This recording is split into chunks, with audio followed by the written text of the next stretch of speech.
ఉక్కు నగరంలో విమల విద్యాలయం ఎదుట ఉపాధ్యాయులు కార్మిక నేతల ఆందోళన. స్కూల్ను తెరిపించాలంటూ డిమాండ్.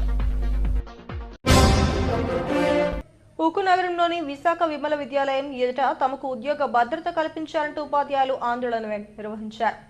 వీరికి అఖిలపక్ష రాజకీయ పార్టీలతో పాటు కార్మిక సంఘాల నేతలు సంఘీభావం తెలిపారు. పాఠశాల బయట ప్లకార్డులతో ఆందోళన చేపట్టారు. విశాఖ స్టీల్ ప్లాంట్లోని విమల విద్యాలయం నిర్వాసిత కుటుంబాల కోసం ఏర్పాటు చేశారు. అయితే ఈ పాఠశాలకు స్టీల్ ప్లాంట్ ఆర్థిక సహకారాన్ని ఉపసంహరించుకోవడంతో విమల విద్యాలయాన్ని మూసేస్తున్నట్టు యాజమాన్యం ప్రకటించింది. ఈ విషయాన్ని విద్యార్థులు తల్లిదండ్రులకు తెలియజేశారు. దీంతో తల్లిదండ్రులు విద్యార్థులు పెద్ద ఎత్తున ఆందోళన నిర్వహించారు. అయితే స్టీల్ ప్లాంట్ యాజమాన్యం ఈ పాఠశాల భవనానికి విద్యుత్, మంచినీరు వంటి మౌలిక సదుపాయాలు మరో 2 ఏళ్ల పాటు ఉచితంగా అందుబాటులోకి తెస్తామని ప్లాంట్ ద్వారా డీఈఓ కార్యాలయానికి తెలియజేసింది. పాఠశాలను పునఃప్రారంభించాలని ఆదేశాలు జారీ చేసి ఆ తర్వాత అధికారులు చేతులు దులిపేసుకున్నారని తల్లిదండ్రులు ఆవేదన వ్యక్తం చేస్తున్నారు. ఈ విద్యాలయంలో 24 మంది ఉపాధ్యాయులు ఉన్నారు. వీరంతా స్టీల్ ప్లాంట్ గుర్తింపు ద్వారానే ఉద్యోగ నియామకాలు జరిగాయని 2 ఏళ్లలో పదవీ విరమణ చేయబోతున్నారని తల్లిదండ్రులు చెప్పారు. ఇలాంటి సందర్భంగా ఉపాధ్యాయులకు అందాల్సిన లబ్ధిని అందజేయకుండా తప్పించుకుంటున్నారని ఆరోపించారు. విద్యార్థుల నుంచి ఫీజులు వసూలు చేసి దాంట్లో నుంచి జీతాలు తీసుకోమని చెప్పడం ఎంతవరకు సమంజసమని నేతలు ప్రశ్నించారు. మూసివేస్తున్నామని చెప్పేసి ఒక ప్రకటన విడుదల చేశారండి మా పాఠశాల రన్ చేస్తున్నటువంటి కరెస్పాండెంట్ ఫాదర్ గారు.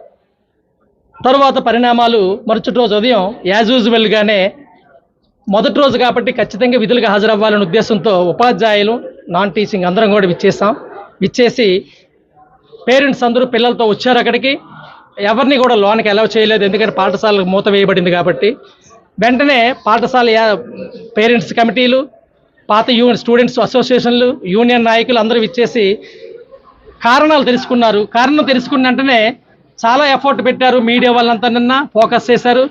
దాని ఫలితంగా స్టీల్ ప్లాంట్ యాజమాన్యం వారు నిన్న సాయంత్రం 4 గంటలకి 5 గంటల ప్రాంతంలో ఒక నోట్ రిలీజ్ చేశారు డిఈఓ ఆఫీస్కి. మాకు ఎటువంటి అభ్యంతరం లేదు, పాఠశాలలు రన్ చేస్తాం, 2 సంవత్సరాల పాటు పాఠశాల బిల్డింగ్ని మీకు ఇస్తున్నాం, అంతవరకే తప్పించి పాఠశాలకు ఎటువంటి ఎయిడ్ కొనసాగించమని క్లియర్గా స్పష్టం చేశారు ఆ ఆర్డర్స్లో. అయితే పిల్లలైతే ఈరోజు స్కూల్కి వచ్చారండి. ఆర్డర్స్ని బట్టి వెంటనే మా మెసేజ్ వచ్చింది, స్కూల్ రీఓపెన్ చేస్తున్నామని. అది తాత్కాలిక ఉపశమనమే. పాఠశాల రీఓపెన్ చేశారు. పిల్లలు అయితే లోపల ఉన్నారు, కానీ ఉపాధ్యాయులు అందరూ కూడా ఈరోజు గేట్ బయటే ఉన్నారు. ఎవరికి కూడా ఎటువంటి శాలరీస్ ఎవరు మీరే రన్ చేసుకోండి అని మధ్యాంతరంగా వదిలిస్తే 40 సంవత్సరాల నుంచి పాఠశాలలో పనిచేస్తున్నటువంటి రెగ్యులర్ ఉపాధ్యాయులు మాకు స్టేట్ గవర్నమెంట్ నామ్స్ ప్రకారం ఆర్ఐఎన్ఎల్ అప్రూవల్తో మమ్మల్ని అపాయింట్ చేశారు. వచ్చిన ఉద్యోగాలన్నీ వదులుకొని స్టీల్ ప్లాంట్ ఎంప్లాయీస్ పిల్లలు, నిర్వాసితుల పిల్లల వెల్ఫేర్ కోసం మా జీవితాలను ఈరోజు త్యాగం చేశాం. ఈరోజు మమ్మల్ని ఆర్సీఎం డయాసిస్ వారు కానివ్వండి, లేకపోతే ఆర్ఐఎన్ఎల్ డయాసిస్ వారు కానీ రోడ్డుని పడేశారు. ఇప్పుడు మేము ఏం చేయాలి? వారు తీవ్ర ఇబ్బందులకు గురవుతున్నారు. 40 ఏళ్ళగా విశాఖ విమల విద్యాలయంలో వాళ్ళు ఎంతో మంది విద్యార్థులను తీర్చిదిద్దారు. ఎన్నో ర్యాంకులు కూడా వచ్చాయి స్కూల్కి. అంత ప్రతిభ గల స్కూల్కి సడన్గా ఈ యొక్క ఆర్ఐఎన్ఎల్ యాజమాన్యం సిఎండి గారు వాళ్ళకి ఎటువంటి సమాచారం లేకుండా మీరు స్కూల్కి రావద్దని చెప్పడంతో వాళ్ళు ఆందోళనకు గురై అందరికీ వాళ్ళు లెటర్లు పెట్టడం జరిగింది. మేము టీచర్స్ ఇక్కడ ఈ స్కూల్లో సుమారు 22 మంది ఉన్నారు. పెదగంట స్కూల్లో ఒక 20 మంది వరకు ఉంటారు. వీళ్ళకి మరో 2-3 ఏళ్ళలో పదవీ విరమణ, అంటే వాళ్ళ రిటైర్మెంట్ ఏజ్ కూడా వస్తుంది. వాళ్ళు జీవితం మొత్తం ఈ స్కూల్ కోసమే త్యాగం చేశారు. అలాంటి వారికి అన్యాయం చేస్తూ సడన్గా ఆపేయడం అనేది అన్యాయం. దీనిపైన మేము వెంటనే మా జిల్లా అధ్యక్షుల గారికి, రాష్ట్ర అధ్యక్షుల గారికి, ఎంపీ గారికి, పురంధరేశ్వర గారికి, జీవీఎల్ గారికి, ఇప్పుడే సెంట్రల్ మినిస్టర్ గారు శ్రీనివాస్ వర్మ గారు పిఎస్తో నేను మాట్లాడాను ఫోన్లో. ఆయన మండే ఛార్జ్ తీసుకుంటున్నారు. ఛార్జ్ తీసుకున్న వెంటనే మొదటి ఇష్యూ దీన్ని మేము తీసుకొని సంబంధిత అధికారులకు, సీఎండి గారికి వాళ్ళకి చెప్పి టీచర్స్ అందరికీ న్యాయం చేస్తామని హామీ ఇవ్వడం జరిగింది. దయచేసి ఇది 2500 మంది విద్యార్థుల భవిష్యత్తుకు సంబంధించిన విషయం కాబట్టి దీన్ని ఎక్కువగా రాద్ధాంతం కూడా చేయనవసరం లేదు. ఎవరైతే స్వచ్ఛంద సంస్థలు ఉన్నారో వాళ్ళ మద్దతు కూడా కంటిన్యూ చేస్తామంటున్నారు. ఇక్కడ యూనియన్ నాయకులు ఉన్నారు, స్థానిక Janasena, BJP, TDP, CPI, CPM, Congress అందరు నాయకులు ఉన్నారు. ఇది రాజకీయ కాదు కాబట్టి మన విద్యార్థి న్యాయం చేయాల్సిన బాధ్యత మన అందరిపైనే ఉంది. ఈ విషయంలో ఇప్పుడే మేము సిఎండి ఆఫీస్కి మసూద్ గారితో మాట్లాడడానికి వెళ్తున్నాం. సిఎండి గారు ఊర్లో లేరు, మొన్న ఢిల్లీలో ఉన్నారు, నిన్న ముంబైలో ఉన్నారు, రేపు వస్తారని తెలిసింది. మా స్థానిక శాసనసభ్యులు శ్రీ పల్లా శ్రీనివాసరావు గారు కూడా విజయవాడలో ఉన్నారు, ఎంపీ గారు శ్రీభర్త్ గారు విజయవాడలో ఢిల్లీలో ఉన్నారు. వీళ్ళంతా కూడా రేపటి చేరుకుంటారు. వాళ్ళ దృష్టికి కూడా తీసుకువెళ్ళడం జరిగింది.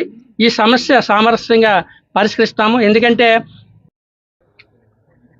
మన అసంఘటిత రంగంలో ఉన్న వాళ్ళు కానీ, కాంట్రాక్ట్ లేబర్ కానీ, అలాగే పర్మనెంట్ ఎంప్లాయీస్ పిల్లలు ఇవాళ భారతదేశంలో ప్రపంచంలోని పెద్ద ఒక ప్రత్యేకమైన విద్య అందించి అభివృద్ధి చెందిందనమాట. ఇటువంటి అభివృద్ధి చెందడంలోనే విశాఖపట్నం స్టీల్ ప్లాంట్ 2019 నుంచి కూడా విశాఖపట్నం స్టీల్ ప్లాంట్లో ఉన్నటువంటి ఏదైతే నిధులు ఉన్నాయో ఆ నిధులు మన సిఎస్ఆర్ స్కీమ్స్ నుంచి చాలాసార్లు ఆపేస్తే ఇక్కడి నుంచి స్కూల్కి కూడా ఇప్పించడం జరిగింది. లాస్ట్ మంత్ కూడా శాలరీస్ వరకు కూడా డ్రా చేయడానికి కావాల్సినటువంటి వీళ్ళందరూ వస్తే తెలియజేస్తాం అన్నమాట.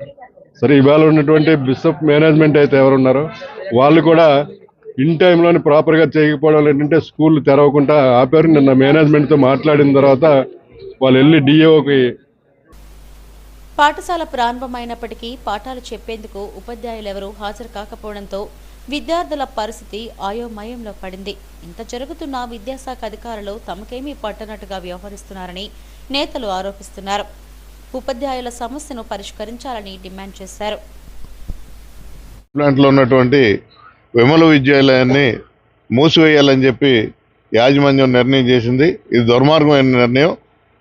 ఈరోజు ఈ రాష్ట్రంలో కానీ కేంద్రంలో కానీ జనసేన. నా పేరు జర్రిపోతుల ముత్యాలండి, AP Telangana INTUC vice president, అలాగే ఆంధ్రప్రదేశ్ కాంగ్రెస్ పార్టీ స్పోక్స్మెన్గా, అలాగే స్టీల్ ఐఎన్టీసీ ఉపాధ్యక్షులుగా ఇక్కడ విధులు నిర్వహిస్తూ ఉన్నా. అలాగే ఇక్కడ స్టీల్ ప్లాంట్లో నిర్వచితను కూడా. ఈరోజు మేనేజ్మెంట్ అన్నది మరీ దారుణంగా, ఎందుకంటే ఇది విమల విద్యాలయం ఉన్న ఒక స్కూలు ఒక చరిత్ర ఉంది. ఎందుకంటే ఇక్కడ నిర్వాచితులు కానీ, నిర్వాచితుల కాలనీలో నిరుపేద కుటుంబాలు, మా చిన్నప్పుడు మా పిల్లలు కూడా ఈ స్కూల్లోనే చదువుకున్నారు, చదువుకొని ఈరోజు మంచి స్థాయిలో ఉన్నారు. అలాంటి తెలుగు మీడియం అంటే